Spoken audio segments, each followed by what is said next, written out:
अली ज़फ़र साहब, वैसे तो अब तहरीक इंसाफ ने जो है वो तो हुकूमत के ख़िलाफ़ तहरीक का ऐलान कर दिया है, लेकिन ये तहरीक के साथ साथ क्या ये मुमकिन है कि कुछ जो पब्लिक इंटरेस्ट के इश्यूज़ हैं उनको एड्रेस करने के लिए हुकूमत और अपोजिशन एक दूसरे के साथ ताउन के ज़रिए कोई ऐसी कानून साजी करे कि जिसका किसी एक पार्टी को नहीं बल्कि पूरे पाकिस्तान को फ़ायदा हो? जी बिल्कुल, मेरा ख्याल है कल इसका एक एग्ज़ाम्पल आपने एक मिसाल देखी थी।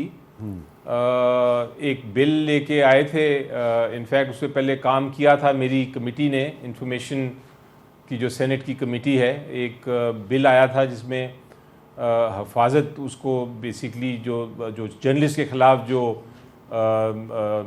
एक तरह से तशद्दुद होता है उसको, उसकी प्रोटेक्शन के लिए, उनकी हिफाजत के लिए एक कानून साजी करने के लिए बिल आया था। उस पर कमेटी बैठी और कमेटी में हर पॉलिटिकल पार्टी उसमें मौजूद थी और तकरीबन 20-25 दिन उस पर काम भी होता रहा। और इनफैक्ट आपको भी एक बार मैंने दावत दी थी, आप तशरीफ़ भी लाए थे उस कानून के बारे में गुफ्तगू करने के लिए। दूसरे सहाफ़ी भी आए थे, तंजीमें भी आई थी आपकी, और अल्टीमेटली हमने उसमें एक कानून बनाया और कल सेनेट में यूनानिमसली, यानी सब ने मिल के उसको पास किया। तो जब इस तरह का कोई नेशनल इंटरेस्ट होता है तो यकीनी तौर पे फिर हर सियासी जमात जो है वो उस नेशनल इंटरेस्ट के बारे में सोच के अपने अपने वोट कर सकती है। और कई बार ये होता है कि वोटिंग जो है या जो एक ऑब्जेक्ट है, एक मकसद है, वो एक ही होता है, स्पेशली जब नेशनल इंटरेस्ट की बात आए। आपने देखा था जब हमारी इंडिया पाकिस्तान की जंग हुई तब भी हमारा नेशनल इंटरेस्ट चूँकि सुप्रीम था, वो सबसे अहम था, तो सब जमातें एक ही पेज पे थीं, Pakistan first and India last. तो ये जो था हमारा मौक़िफ़, वो बहुत सारी नेशनल इश्यूज़ पे हो सकता है, लेकिन मसला यहाँ ये है कि हमें एक पीटीआई जमात को ख़त्म करने की कोशिश की जा रही है। कोशिश ये की जा रही है कि हम ये जो पॉलिटिकल सीन है इससे बाहर निकल जाएं। और अगर ये कोशिश जो है, इसका नुकसान नेशनल इंटरेस्ट को बहुत बहुत बुरी तरह हो सकता है, क्योंकि अगर आप पीटीआई को निकालते हैं बाहर तो फिर आप जो एक्सट्रीमिस्ट ऑर्गेनाइजेशंस हैं उनको आप एक तरह से स्पेस दे देते हैं। मैं तो समझता हूँ कि कोई भी पॉलिटिकल पार्टी जो पाकिस्तान में है उसका अहम किरदार है इस जमहूरियत में, और किसी को भी आपको सियासी इंतकाम का निशाना नहीं बनाना चाहिए। जिस तरह पीटीआई के साथ हो रहा है हम बर्दाश्त तो कर रहे हैं, हम इसकी सियासी जंग भी लड़ रहे हैं, कानूनी जंग भी लड़ रहे हैं और लड़ते रहेंगे, मगर ये इतनी एक्सट्रीम स्टेप्स के आप एक ही सज़ाएँ अनाउंस करके हटाना शुरू कर दें पार्लियामेंटेरियंस को, ये नेशनल इंटरेस्ट में नहीं है। ये बल्कि मैं तो कहूँगा कि हुकूमत को चाहिए कि इस पे राना साहब जैसे जो लोग हैं, जो पार्लियामेंटेरियंस हैं, जो समझ बूझ रखते हैं, वो आके आपके प्रोग्राम पे बयान दें कि ये गलत हो रहा है, बजाय इस चीज़ को डिफेंड करने के। अच्छा राना साहब, ये एक नुक्ता तो बड़ा अहम है कि अगर एक सियासी जमात जो है उसको इतना दबाया जाएगा तो उसके नतीजे में जो इंतहा पसंद हैं उनको फ़ायदा होगा। मसलन देखें, हमारे सामने एक मिसाल है कि पीटीएम जो है उसको बैन कर दिया गया, और लेकिन एक और जमात जो है वो आजकल एक हाई कोर्ट के सिटिंग जज को खुल्लम खुल्ला धमकियाँ दे रही है। मैं नाम नहीं लेता, खुल्लम खुल्ला धमकियाँ, उनके खिलाफ कोई कार्रवाई नहीं होती, लेकिन पीटीएम पर पाबंदी लग जाती है। तो अगर ये एक इंसाफ का दोहरा मयार होगा तो इससे फिर पाकिस्तान में एक्सट्रीमिज़म तो फैलेगी। नहीं, देखें मीर साहब, आपने जो बात की है और अली ज़फ़र साहब ने भी, कि जी अगर सियासी जमातों को काम करने की इजाज़त नहीं दी जाएगी तो एक्सट्रीमिस्ट जो है वो उस जगह को जो है वो पुर करेंगे। तो अगर सियासी जमात ही जो है वो ही इंतहा पसंदी से और एक्सट्रीमिज़म से बाज ना आए और वो रास्ता छोड़ने को तैयार ही ना हो। 9 मई एक इंतहा पसंदी थी। 9 मई कोई जो है वो पॉलिटिकल स्ट्रगल या पॉलिटिकल एहतजाज नहीं था। और अगर एक जमात जो है वहाँ से पीछे ही ना हटे, बल्कि वहाँ से, आप मुझे बताएं कि एक सियासी जमात या सियासी कारकुन अगर वो जेल में बैठा है और उसके ख़िलाफ़ मुकदमा चल रहे हैं, तारीख़ें पढ़ रही हैं, बीच में सज़ाएं भी हो रही हैं, तो इससे बड़ी तहरीक और क्या हो सकती है जी। ये बज़ाते ही बहुत बड़ी तहरीक है। ये अलहदा से ये कौन सी तहरीक चलाना चाहते हैं ये 5 अगस्त को क्या करेंगे, ये मुझे समझाएं कि जी 5 अगस्त को उन्होंने क्या करना है। 5 अगस्त को इमरान खान के 2 बेटे जो हैं वो अगर पाकिस्तान में आ जाते हैं, एक जुलूस की वो क्या अगर वाली बात है ना, वो अगर भी जो है वो पूरा नहीं होना। अच्छा, मामला, हाँ, क्या मतलब वो नहीं आएंगे? नहीं आएंगे। मामला ये है कि पीटीआई जो है वो एक सियासी जमात बने, वो सियासी जमातों के साथ बैठे, सियासी जमातों के साथ जो है वो मामला फहमी करे। ये पहले इस मुल्क में जो है वो लेजिस्लेशन पे तावन करें, इस मुल्क में चार्टर ऑफ इकॉनमी लाने के लिए जो है वो तावन करें।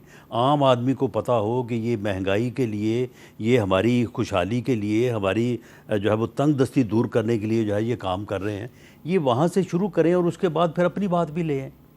लेकिन अगर ये जो है वो 9 मई के बाद 5 अगस्त और 5 अगस्त के बाद फिर अरूज, तो फिर ये तो फिर जो है ये ख़ुद इंतहा पसंदी के रास्ते पर अगर चलेंगे तो फिर मामला ये है कि रियासत ने तो फिर उसका जो भी उसके प्रिवेंटिव मेजर्स हैं वो तो लेने हैं ना। तो जो रियासत पीटीआई के साथ कर रही है वो फिर जजों को धमकियां देने वालों के साथ तो नहीं करती?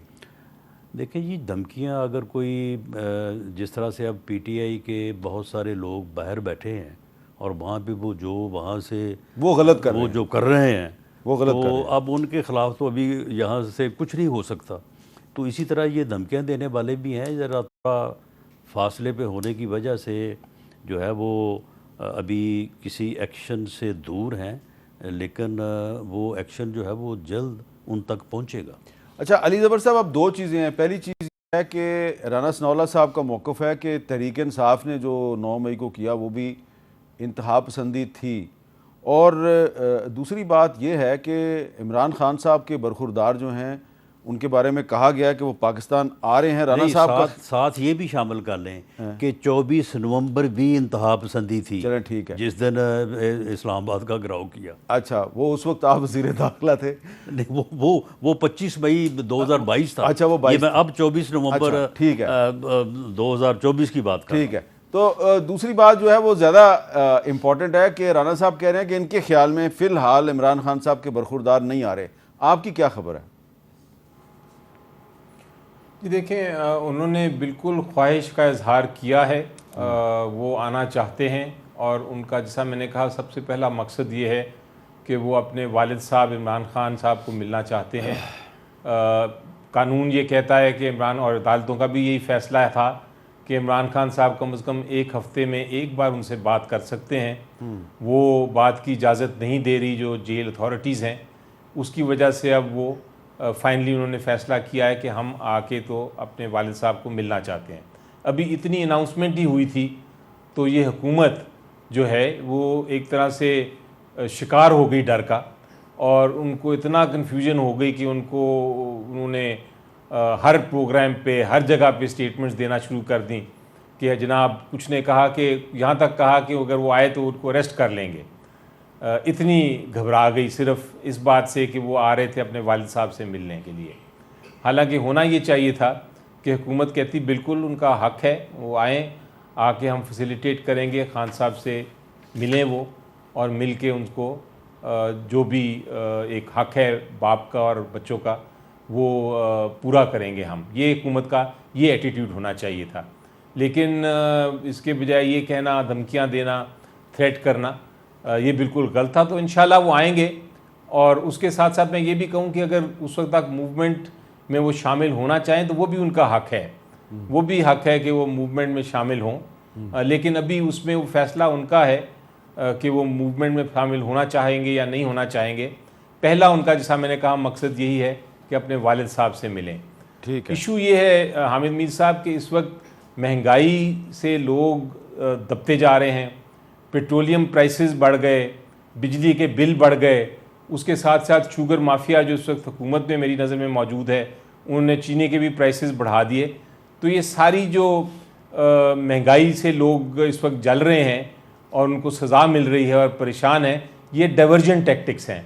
ये हुकूमत का टैक्टिक है कि इस तरफ लगाई रहो कि आज सज़ाएँ अनाउंस कर दो, आज पीटीआई के ख़िलाफ़ ये बात कर दो, आज उनके इमरान खान साहब के बच्चों को रोकने की बात कर दो। ये सारे इश्यूज़, मेन इशू जो है, जो महंगाई है, उससे डाइवर्ट करने के लिए ये हुकूमत कर रही है। लेकिन लोग समझते हैं, लोग जानते हैं, और लोग इस वक्त चूँकि पीटीआई के साथ हैं, वो इन सारी चीज़ों को देख रहे हैं। इशू ये है कि बच्चे इंशाल्लाह उनके आएंगे, और अगर इन्होंने रोकने की कोशिश की तो फिर वो ख़ुद इसके ज़िम्मेदार होंगे।